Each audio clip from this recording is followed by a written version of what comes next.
A Rural de Natal FM apresenta Naquele que me fortalece, com o arcebispo metropolitano de Natal, Dom João Santos Cardoso. Filho amado, vocacionado ao pastoreio, foste chamado. Naquele que me fortalece. Cumprimento a você, meu querido ouvinte, que me acompanha através da Rádio Rural de Natal, a 91.9 FM, a Rádio 87.9, São Gonçalo FM, a Rádio Santana FM na Zona Norte de Natal, Natal Agora FM, a Rádio 87.7 FM em Parnamirim, a Rádio 87.9 FM em Tangará, a Rádio Cultura do Brejo, 87.9 FM em Brejinho, a Rádio Vale em Pendências, Rádio Lagoa FM em Montanhas, a 107 FM em Nova Cruz, Rádio Paz e Bem em Pedro Velho, a Web Rádio Imaculada em São Rafael, a Rádio Santa Terezinha Lagoa Danta, a Rádio FM Vale das Serras em Campo Redondo, a Rádio Olho d'Água em São José de Mipibu, a Rádio Santa Rita FM em Santa Cruz, a Rádio Jardim FM em Jardim de Angicos e a Rádio Palmeira do Rio Cabugi, na cidade de Afonso Bezerra. O Cristo, bom pastor, edificas a igreja. Tu podes tudo em quem te chama. E a Deus, através da Virgem Maria, dirijamos a nossa oração. Ave do mar estrela, bendita Mãe de Deus, fecunda e sempre virgem, portal feliz dos céus. Ouvindo aquele ave do anjo Gabriel, mudando de Eva o nome, trazei-nos paz do céu. Ao cego iluminai, ao réu livrai também, de todo mal guardai-nos e dai-nos todo bem.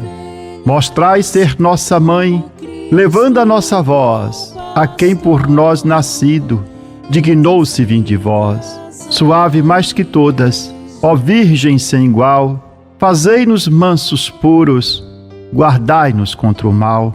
Ó, dai-nos vida pura, guiai-nos para a luz, e um dia ao vosso lado possamos ver Jesus. Louvor a Deus, ó Pai, e ao Filho sumo bem, com seu divino Espírito, agora e sempre. Amém. Oremos. Ó Deus Todo-Poderoso, pela intercessão de Maria, nossa Mãe, socorrei os fiéis que se alegram com a sua proteção, livrando-os de todo mal neste mundo e dando-lhes a alegria do céu. Por nosso Senhor Jesus Cristo, vosso Filho, na unidade do Espírito Santo. Proclamação do Evangelho com Dom João Santos Cardoso.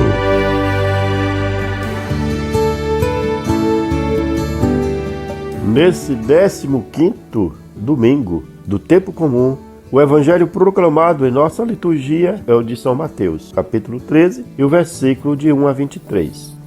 Assim narra o evangelista. Naquele dia, Jesus saiu de casa e foi sentar-se às margens do mar da Galileia. Uma grande multidão reuniu-se em volta dele. Por isso Jesus entrou numa barca e sentou-se, enquanto a multidão ficava de pé na praia. E disse-lhe muitas coisas em parábolas. O semeador saiu para semear. Enquanto semeava, algumas sementes caíram à beira do caminho, e os pássaros vieram e as comeram. Outras sementes caíram em terreno pedregoso, onde não havia muita terra. As sementes logo brotaram, porque a terra não era profunda. Mas quando o sol apareceu, as plantas ficaram queimadas e secaram, porque não tinham raiz. Outras sementes caíram no meio dos espinhos. Os espinhos cresceram e sufocaram as plantas. Outras sementes, porém, caíram em terra boa e produziram a base de 100, de 60 e de 30 frutos por semente. Quem tem ouvidos, ouça. Os discípulos aproximaram-se e disseram a Jesus: Por que tu falas ao povo em parábolas? Jesus respondeu: Porque a vós foi dado o conhecimento dos mistérios do reino dos céus, mas a eles não é dado. Pois a pessoa que tem, será dado ainda mais e terá em abundância. Mas a pessoa que não tem será tirada até o pouco que tem. É por isso que eu lhes falo em parábolas, porque olhando eles não veem, e ouvindo eles não escutam, nem compreendem. Desse modo se cumpre neles a profecia de Isaías. Havereis de ouvir sem nada entender, havereis de olhar sem nada ver, porque o coração deste povo se tornou insensível. Eles ouviram com má vontade e fecharam seus olhos, para não ver com os olhos, nem ouvir com os ouvidos, nem compreender com o coração, de modo que se convertam e eu os cure. Felizes sois vós, porque vossos olhos veem e vossos ouvidos ouvem. Em verdade vos digo, muitos profetas e justos desejaram ver o que vedes e não viram. Desejaram ouvir o que ouvis e não ouviram. Ouvi, portanto, a parábola do semeador. Todo aquele que ouve a palavra do reino e não a compreende, vê um maligno e rouba o que foi semeado em seu coração. Este é o que foi semeado à beira do caminho. A semente que caiu em terreno pedregoso é aquele que ouve a palavra e logo a recebe com alegria, mas ele não tem raiz em si mesmo, é de momento. Quando chega o sofrimento ou a perseguição, por causa da palavra, ele desiste logo. A semente que caiu no meio dos espinhos é aquele que ouve a palavra, mas as preocupações do mundo e a ilusão da riqueza sufocam a palavra e ele não dá fruto. A semente que caiu em terra boa é aquela que ouve a palavra e a compreende. Esse produz fruto, um dá 100, outro 60 e outro 30. Palavra da salvação. Glória a vós, Senhor.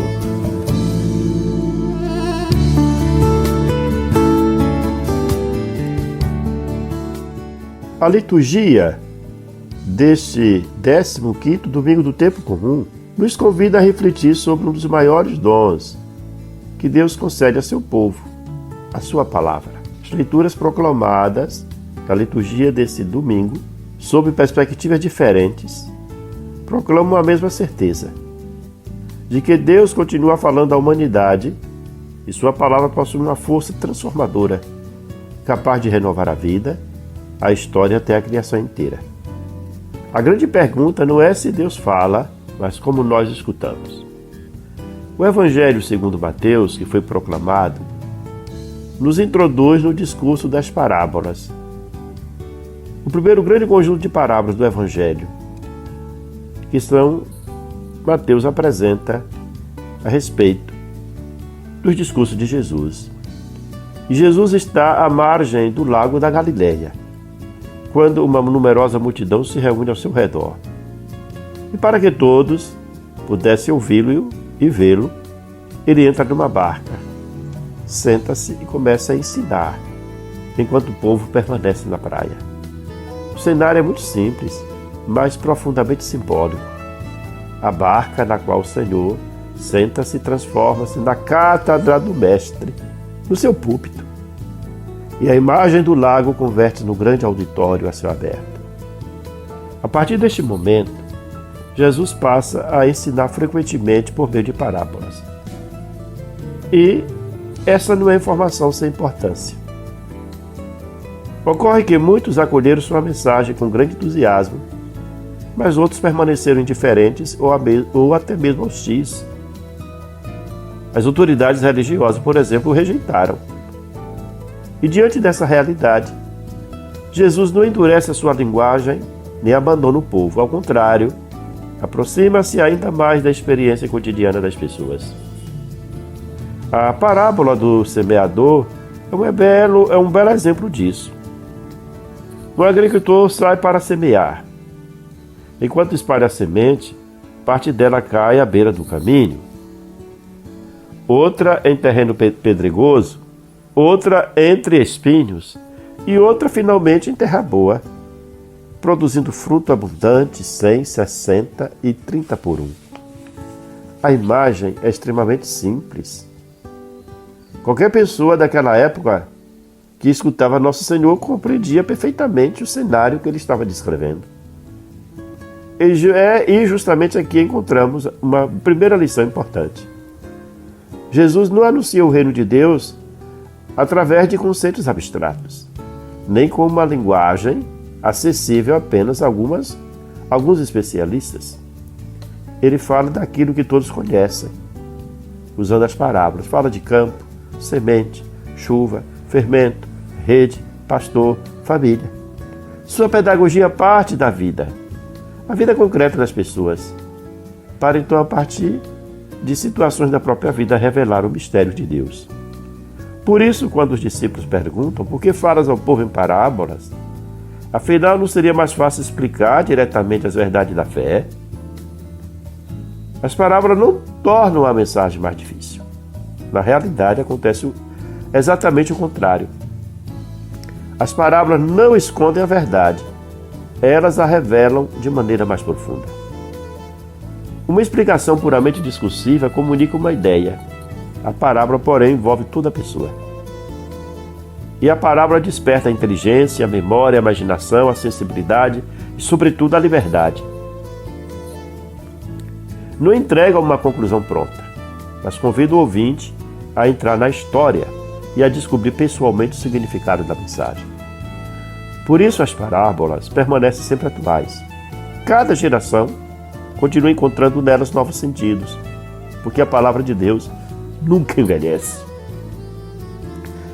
Entretanto, Jesus responde aos discípulos com palavras que continuam quase a estranheza.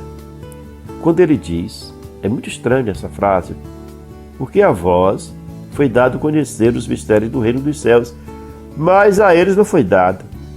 E acrescenta outra afirmação ainda mais desconcertante, quando diz, a pessoa que tem será dada ainda mais e terá em abundância, mas a pessoa que não tem será tirada até o pouco que tem.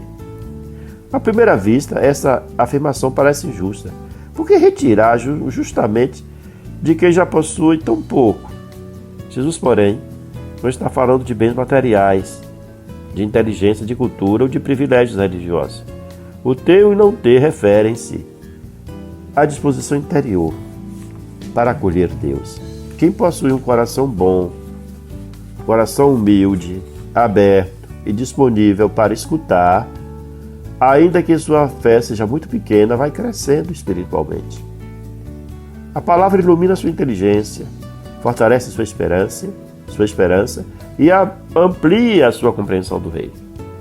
Já quem fecha deliberadamente o seu coração, quem se considera autossuficiente ou rejeita a verdade, acaba perdendo até aquela pequena luz que possuía. Não porque Deus a retire arbitrariamente, mas porque a verdade recusada deixa de produzir seus frutos. Podemos pensar numa amizade. Quando a amizade é cultivada, cresce. Quando é abandonada, enfraquece, até desaparecer. Assim acontece também com a fé. Ela não é um patrimônio estático, mas é uma relação dinâmica com Deus. A fé cresce, como a fé também pode diminuir, até desaparecer. Quanto mais acolhemos sua palavra, a palavra de Deus, mais ela nos transforma. Quanto mais negligenciamos a palavra de Deus, mais perdemos a capacidade de reconhecer a presença de Deus em nós. Assim Jesus reitera aos discípulos, é por isso que eles falam em parábolas. As parábolas não impedem ninguém de compreender a mensagem que é transmitida. Pelo contrário, revelam ainda mais a atitude do coração. Quem busca sinceramente a verdade encontra nas parábolas uma riqueza inesgotável. Quem permanece fechado escuta apenas uma bela história. É nesse contexto que Jesus cita o profeta Isaías. Havereis de ouvir sem nada entender. Havereis de olhar sem nada ver, porque o coração deste povo se tornou insensível. Também aqui é precioso evitar o mal entendido. Jesus não está dizendo que Deus deseja impedir a conversão das pessoas, muito menos que fala de modo obscuro para que ninguém o compreenda. A citação de Isaías descreve uma realidade espiritual muito conhecida pelos profetas. É o endurecimento progressivo do nosso coração. Não é Deus quem fecha os olhos do ser humano. É o próprio ser humano que, repetidas vezes, resiste à verdade até perder a capacidade de reconhecê-la. Quando uma pessoa rejeita continuamente a luz, acaba se acostumando com a escuridão. Quando fecha de forma repetida os ouvidos, termina por já não mais escutar. E quando endurece o coração, torna-se incapaz de acolher a graça que Deus nunca deixa de oferecer. Por isso, ao concluir a parábola, Jesus exclama: quem tem ouvidos, ouça. Na linguagem bíblica, ouvir significa muito mais do que perceber sons.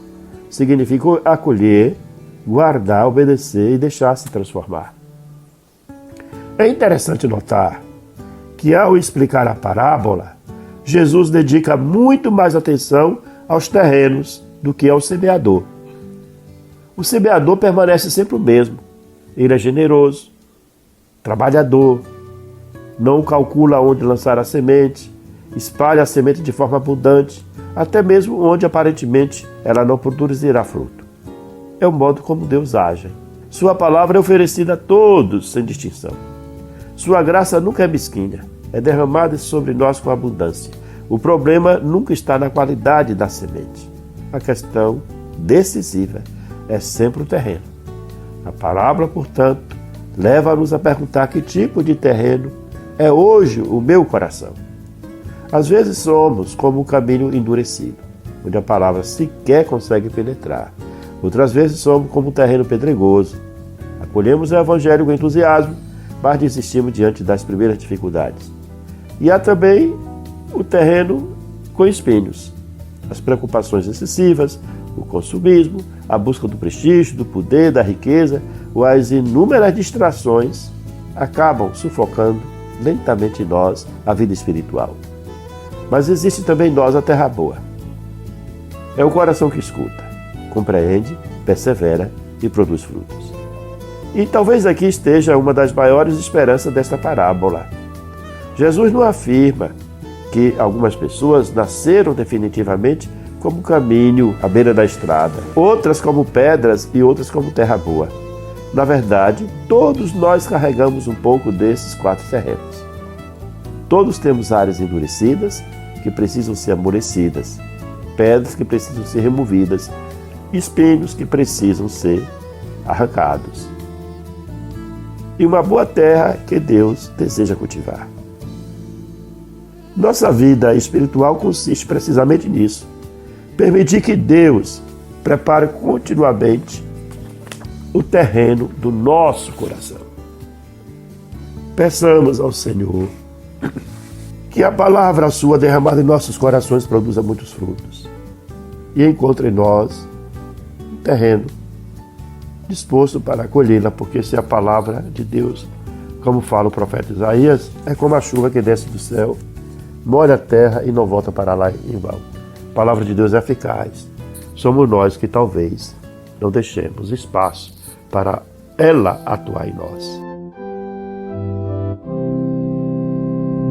A semente em terra boa é quem guarda a palavra e produz fruto abundante, desde 30, 100 por um, desde 30, 100 por um.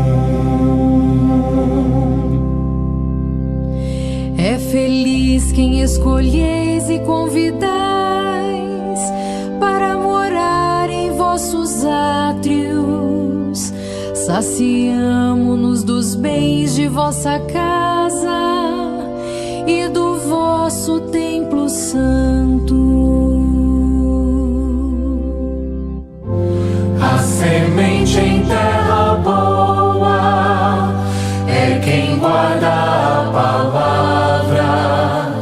e produz fruto abundante, desde 30, 100 por um, desde 30, 100 por um. Vossa bondade nos responde com prodígios, nosso Deus e Salvador. Sois a esperança dos confins de toda a terra e dos mares mais distantes. A semente em terra boa é quem guarda a palavra e produz fruto abundante, desde 30, 100 por um, desde 30, 100 por um. Você está ouvindo Naquele que me fortalece, com Dom João Santos Cardoso. Palavra que evangeliza.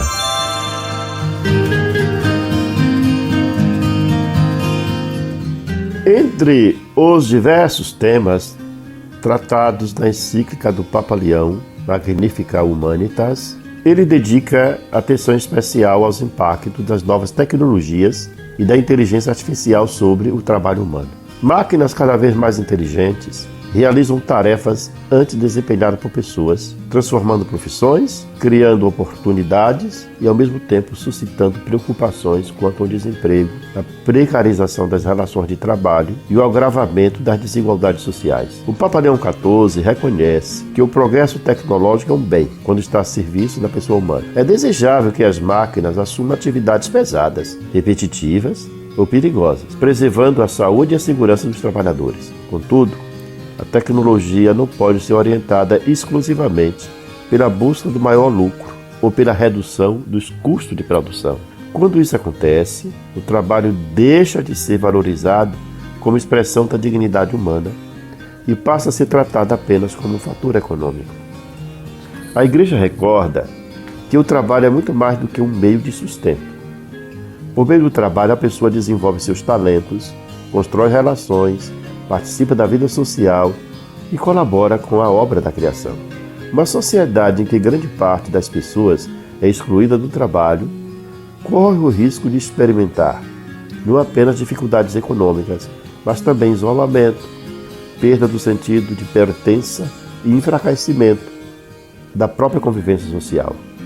Por isso, o acesso ao trabalho deve continuar sendo um objetivo prioritário das políticas públicas e um critério para avaliar a qualidade humana de qualquer modelo de desenvolvimento. A encíclica a Magnificat Humanitas também chama atenção para as desigualdades produzidas pela difusão da inteligência artificial. Enquanto alguns países avançam rapidamente na automação, outros permanecem marcados pelo trabalho precário, pelos baixos salários e pela instabilidade econômica. Essa realidade exige soluções adequadas às circunstâncias de cada sociedade, com participação das comunidades locais e proteção efetiva das pessoas mais vulneráveis. Por isso, o desenvolvimento da inteligência artificial deve ser acompanhado por responsabilidade ética, compromisso político e solidariedade social. A inovação precisa caminhar lado a lado com políticas públicas que favoreçam a criação de empregos, a qualificação profissional contínua e a proteção dos trabalhadores diante das rápidas mudanças tecnológicas. Também as empresas são chamadas a medir seu sucesso não apenas pelos lucros obtidos, mas pela qualidade e pela dignidade dos empregos que oferecem. O desafio é orientar o desenvolvimento tecnológico para o bem comum. A inteligência artificial deve ampliar as capacidades humanas e não substituir de forma indiscriminada as pessoas. Quando colocada a serviço da dignidade humana, a inteligência artificial pode tornar o trabalho mais seguro, criativo e produtivo. Quando utilizada sem critérios éticos, corre o risco de ampliar desigualdades e aprofundar formas de exclusão. A doutrina social da Igreja recorda um princípio muito atual. A economia e a tecnologia existem para servir a pessoa humana e nunca o contrário. O verdadeiro progresso será aquele que unir inovação, justiça social e proteção da pessoa e promoção da dignidade humana de cada trabalhador. Aquele que me fortalece é o Senhor. Aquele que me fortalece é o Senhor. Aquele que me fortalece, ó irmãos, por Cristo a missão acontece. Naquele que me fortalece. Assim concluímos esse nosso programa com esta oração, que devemos recitá-la todos os dias. Meu Deus, dai-me sempre a alegria de viver. Dai-me força para superar qualquer obstáculo. Não permita que eu me sinta fracassado. Erguei-me quando estiver abatido. Libertai-me quando estiver oprimido. Sustentai-me para que eu não caia em nenhuma tribulação. Que não falhe jamais minha fé em vós. No meio da tempestade, quando tudo parece perdido, minha fé esteja sempre ligada a vós. Senhor, meu coração confia em vós, porque sois fiel a mim e em todos os momentos. Amém. Eu sou o pão que dá vida, o pão para um mundo novo, que nutre, alimenta e sacia o caminhar do meu povo. Seja bendito o nome do Senhor, agora e para sempre. A nossa proteção está no nome do Senhor, que fez o céu e a terra. Que a bênção de Deus Todo-Poderoso, Pai, Filho e Espírito Santo, desça sobre vós e permaneça para sempre. Amém. Aquele que me fortalece é o Senhor. Aquele que me fortalece é o Senhor. Aquele que me fortalece, ó irmãos, por Cristo a missão acontece. Você ouviu Naquele que me fortalece, com o arcebispo metropolitano de Natal, Dom João Santos Cardoso.